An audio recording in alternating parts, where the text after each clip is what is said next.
Hello everyone. Now again welcome in video lecture class. Today I am going to talk about the topic National Disabilities Act 2006. आज मैं आपसे बात करने जा रहा हूँ 2000 एक्ट 2006 की जो नीति है विकलांग व्यक्तियों के लिए उसके संबंध में। यह टॉपिक बीएड सेमेस्टर 4 के अंतर्गत पेपर नंबर 12 में है, क्रिएटिंग एन इंक्लूसिव स्कूल में यूनिट 1 में है। इसके पूर्व के वीडियो में इसके अंतर्गत 10 पॉइंट मैंने लिया था, जिसमें कि फंडामेंटल एस्पेक्ट्स क्या हैं, उसमें से 2 की मैं पूरी चर्चा कर चुका हूँ। आज मैं तीसरे पॉइंट की बात करने जा रहा हूँ, दैट इज वुमेन डिजेबिलिटी यानी महिला विकलांगता, चिल्ड्रन डिजेबिलिटी बच्चे की विकलांगता के बारे में, और साथ ही साथ अवरोध फ्री यानी दैट मीन्स अवरोध मुक्त वातावरण, that means barrier free environment. जब कभी भी इस प्रकार के डिजेबिलिटी की बात करते हैं तो जो महिला कार्यरत महिलाएं हैं उन्हें निश्चित ही, अगर वो डिजेबल हैं, कहीं कार्यरत हैं, तो उन्हें अल्पकालीन आवास की सुविधा प्रदान की जाए तो उनके लिए फ़ायदा होगा। कुछ बुजुर्ग महिलाएं हैं उन्हें घर की सुविधा प्रदान की जाए। बच्चे जो डिजेबल हैं उन्हें स्कॉलर्स की सुविधा मिले, प्लस विशेष शिक्षा के फैसिलिटी उन्हें प्रदान हो। साथ ही साथ बाधा रहित शिक्षा यानी बैरियर फ्री इन्वायरमेंट कैसे निर्माण हो, इसके बारे में जो है वह आवश्यकता है काम करने की। तो भारत सरकार के जो एक्ट है 2006 की, जो वैसे व्यक्ति जो कि विकलांग हैं उनके लिए ये प्रोविज़न किए गए हैं। तो चलिए मैं आपको और इसे विस्तार से बताने जा रहा हूँ। Now again welcome to video lecture class. सर्वप्रथम मैं थोड़ा हिंदी में स्पष्ट कर दूं। विकलांग व्यक्तियों के लिए राष्ट्रीय नीति 2006 के अंतर्गत नंबर 1 पॉइंट विकलांग व्यक्तियों और इसके मूलभूत पहलुओं के लिए राष्ट्रीय नीति। तो इसके 10 पॉइंट शुरुआत में मैंने बात किया था, बताया था कि इसकी एक एक करके चर्चा करूँगा।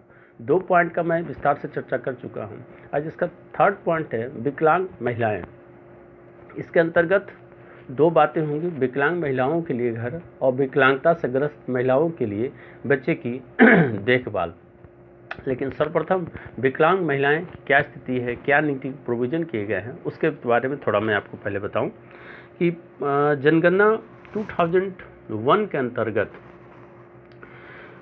देश में 93.01 लाख विकलांग महिलाएं हैं, जो कुल विकलांग आबादी का 42.46 यानी 46% हिस्सा निर्मित हैं, यानी विकलांग महिलाएं हैं। विकलांग महिलाओं को शोषण व दुर्व्यवहार से बचाने की ज़रूरत है। विकलांग महिलाओं की आवश्यकता को ध्यान में रखते हुए शिक्षा, रोजगार तथा अन्य पुनर्वास सेवाओं से संबंधित विकास के लिए विशेष कार्यक्रम चलाए जाएंगे। विशेष शिक्षा तथा व्यावसायिक प्रशिक्षण सुविधाओं की स्थापना की जाएगी। विकलांग महिलाओं, लड़कियों के पुनर्वास के लिए कार्यक्रम चलाए जाएंगे, जहां परिवारों द्वारा उन्हें स्वीकार करने, उनके निवास में मदद करने और लाभप्रद रोजगार योग्यताओं को हासिल कराने के प्रयास किए जाएंगे। सरकार उन परियोजनाओं को प्रोत्साहित करेगी जहां विकलांग महिलाओं के प्रतिनिधि को कम से कम कुल लाभ का 25% तक प्रदान किया जा सके।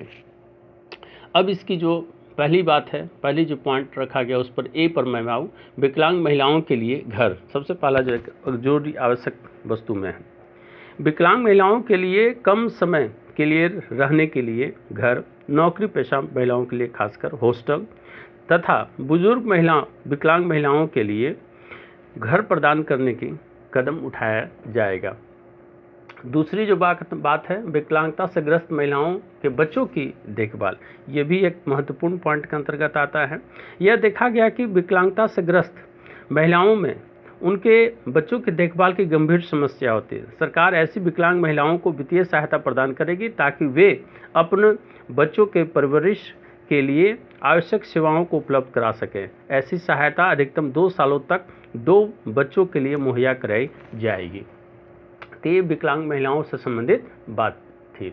अब जो प्रोविज़न किया गया है विकलांग बच्चे के लिए, नंबर 4 पॉइंट, इसके 4 मुख्य भाग हैं, चारों पर मैं एक एक करके चर्चा करता हूँ। लेकिन सर्वप्रथम मैं विकलांग बच्चे का क्या आधार है उसके बारे में थोड़ा बता दूं कि विकलांगता के शिकार बच्चे सबसे अधिक संवेदनशील समूह के होते हैं और उन्हें विशेष देखभाल की जरूरत होती है। इसके लिए सरकार निम्नांकित कदम उठाएगी। वो कदम क्या क्या हैं? तो नंबर ए में है देखभाल और सुरक्षा का अधिकार, बी समानता के लिए विकास का अधिकार, सी विकलांग बच्चों के लिए शिक्षा, स्वास्थ्य, व्यावसायिक प्रशिक्षण, डी गंभीर विकलांगता के शिकार बच्चों के लिए विकास के अधिकार।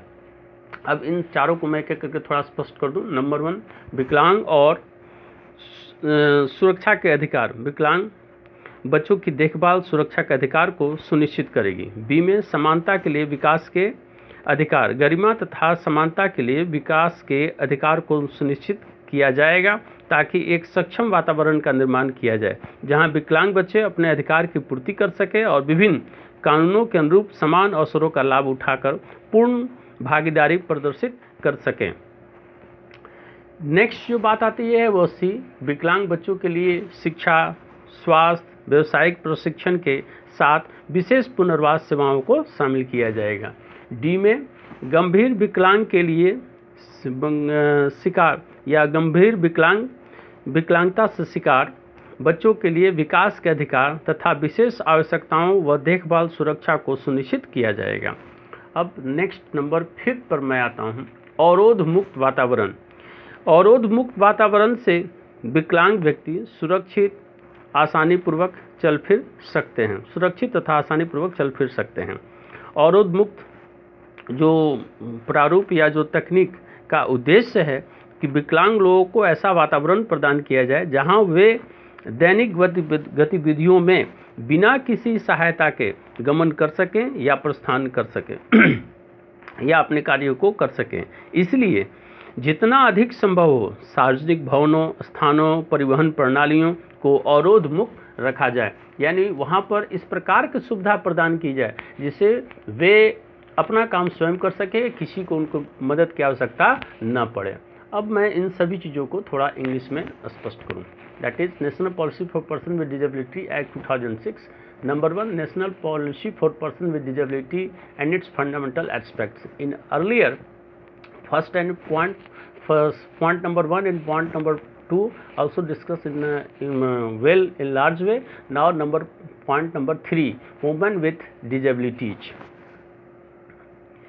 Now according to census 2001 there are 93.01 lakhs women with disability which constitute 42.46% of total disabled population.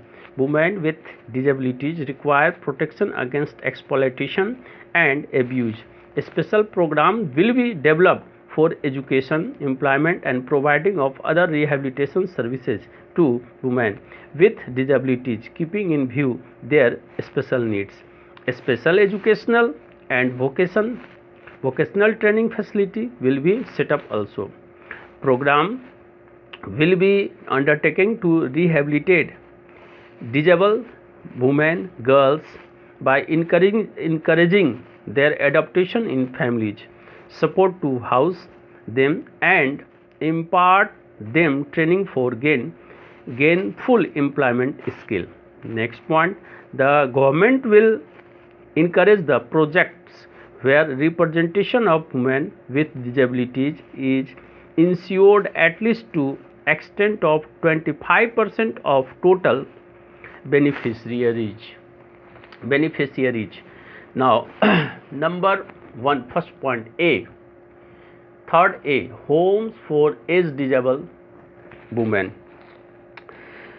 These steps shall be taken to provide short duration stay homes for women with disabilities, hostels for working disabled women and homes for age disabled women. B, to care about her children. It has been noted that women with disabilities have serious difficulty in looking after their children. The government will take up a program to provide financial support to women with disabilities so that they may hire services to look after their children. Such support will be limited to 2 children for a period not exceeding 2 years. Now, number 4, children with disabilities. A, B, C, D. Fourth point, that is first, children with disabilities. Children with disabilities are the most important group and need special attention. The government would provide A. Ensure right to care, protection and security for children with disability. B. Ensure the right to development with dignity and equality, creating an enabling environment where children can exercise their rights, enjoy equal opportunity and full participation in accordance with various status. C. Ensure inclusions and effective access to education, health, vocational training, along with specialized rehabilitation services to children with disabilities. D. Ensure the right to development as well as recognition of special needs and of care and protection of children with severe disabilities. Now, number 5th, barrier-free environment. That is the most important. Barrier-free environment enables people with disabilities to move about safely and freely and use the facilities with the built environment. The goal of barrier-free design is to provide an environment that supports the independent functioning of individuals so that they can participate without assistance, in everyday activities. Full stop. Next point. Therefore, to maximum extent possible, buildings, places, transportation system for public use will be made barrier free. Okay. Now, in this way, I have clear all 3 points. Now, on the basis of above discussion, it indicates that all 3 provisions most important and beneficial for the disabled children, women, especially those who taken or services. That means हम कह सकते हैं कि वैसे लोग जिनको कि इन सभी चीज़ों की आवश्यकता है. That means those who want these types of facilities. सामान्यतः ये चीज़ें प्रोविज़न यानी एक्ट 2006 के अंतर्गत की गई हैं, भारत सरकार द्वारा की गई थी, जो कि वर्तमान में चल रही है ये प्रक्रिया. आवश्यकता सिर्फ इस चीज़ की है कि कैसे इसे और अधिक और सुरक्षा के आधार पर और व्यवस्थित तरीके से लागू की जाए. तो आज के लिए इतना ही. आगे की क्लास में, आगे की वीडियो वाले लेक्चर में बाकी पॉइंट के बारे में मैं आपसे अच्छी तरह से विस्तार से चर्चा करूंगा. एक बात, अगर अब तक हमारे चैनल को आप सब्सक्राइब नहीं किए हैं तो आप अतिशीघ्र सब्सक्राइब करें, क्योंकि जैसे ही ये वीडियो यूट्यूब में अपलोड होगा आपको यथाशीघ्र प्राप्त हो जाएगा. तो मिलते हैं अगले क्लास में एक और नए वीडियो के साथ. आज के लिए धन्यवाद.